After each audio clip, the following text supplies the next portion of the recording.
Hi, it's Coffee. So, I just want to do a simple game review on the mobile game Warhammer Tacticus, because I've been playing for about a year now, and I think it's about time I should do a review on it. Also, hey, my voice! Wahoo!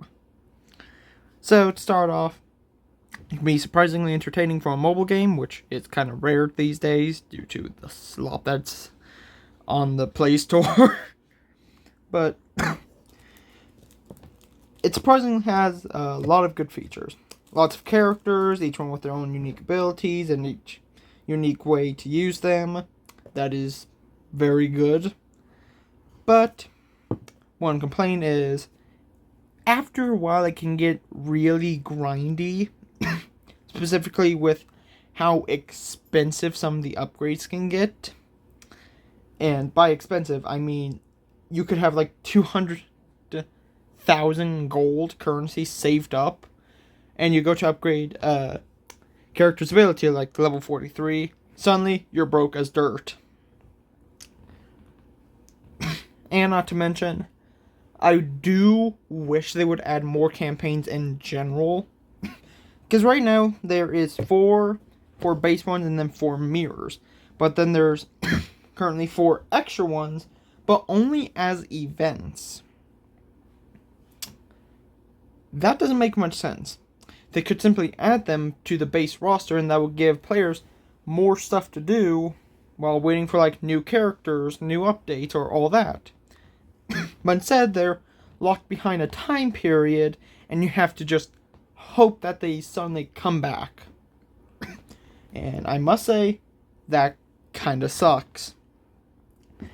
But there is already enough stuff to do, but I really do just wish they would have been permanent stays rather than only events and come back only once in a blue moon. And to also mention the legendary characters that when they come out, even if you have good like loadouts and stuff, well, not loadouts but units, it can still take multiple days just to unlock one, and you're only given like 3 event periods for one character, and it can get very grindy to unlock them. And in my opinion, this is the only instance where it really becomes pay to win. Because you can buy these $20 bundles to speed up the process. Yes, they are completely optional, but it speeds up it a lot more. And basically allows you to unlock the character faster. Well, some people who don't want to spend money, it will have to take them like more than one event cycle. But let's hop back onto the good stuff. Like I mentioned, plenty of characters, and each one of them has unique abilities, and they're still being added right now. But I actually want to get onto the game modes. First off, the four base campaigns and the mirrors, those can be really fun. They're actually challenging, and they actually take some, tacticizing, like the game. But they can be really fun and surprisingly entertaining with the dialogue and lore drops. I just wish the mirrors had those. Other than that, campaigns are really good and I like them. They can be very tough. Then we get onto Arena, which, yeah, Arena's pretty good. It's decent. But sometimes the fights are just completely one-sided. Like, you can get into this fight where every character on their side is like diamond rarity, while yours is just like 1 diamond and 2 epics. That's it. And then Onslaught can get very repetitive, but it's probably one of the best places for character shards and ability badges and orbs. But my one huge complaint is the wait time for one of these is absurd. What do you mean I have to wait a day to get another chance to get a legendary orb for my character game? Please, just let me get it. Other than that, it is very repetitive, but good. Then you get into salvage runs, which is probably the most boring part of this game. Salvage runs, how do I say this, are just boring as all hell. One, the waves last very long, and the rewards you get from them are beyond mediocre. Sure, the books, like you can get a mythic book to level up your characters, but other than that, you get very minimal amounts of Blackstone. No ability badges or orbs. Very little money. And also very little Blackstone.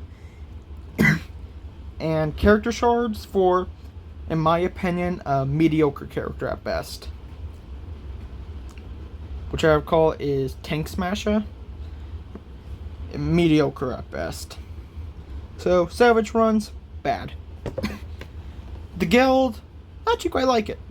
If you have a guild full of friendly people and they're active, yeah, the guild can be very fun.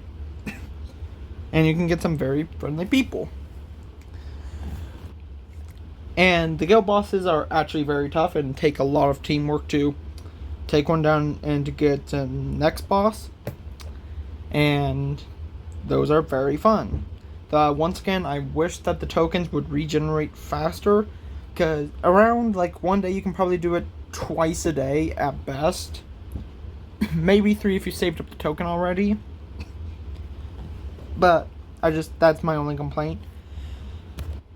And then you get onto Guild War, which, yeah, it's fun, but it definitely can also be one-sided like the arena battles. Because I cannot tell you how many countless times me and my guild has gone to a certain battle where it was completely one-sided. Either because not enough of us joined into one, or we have to go a tier lower and only get a person that has a guild of like 2 while they're up against 7 people. Only complaint, other than that, fun. Now let's go on to the microtransactions. They're not really heavy pay to win other than the character ones. Like, other than that, they're completely optional. Like the battle passes, those two just give you a character or shards for a character and some Blackstone resources and scrolls. But other than that, completely optional.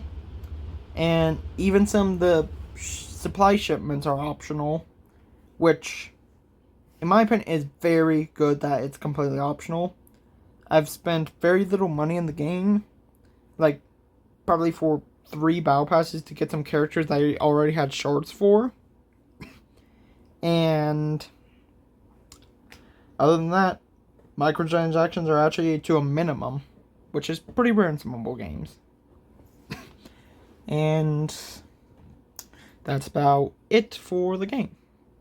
In my opinion, it's probably like an 8 out of 10 game. It's fun, has, in my opinion, a pretty good community, and little microtransactions, so highly recommend it. Alright, bye you freaks!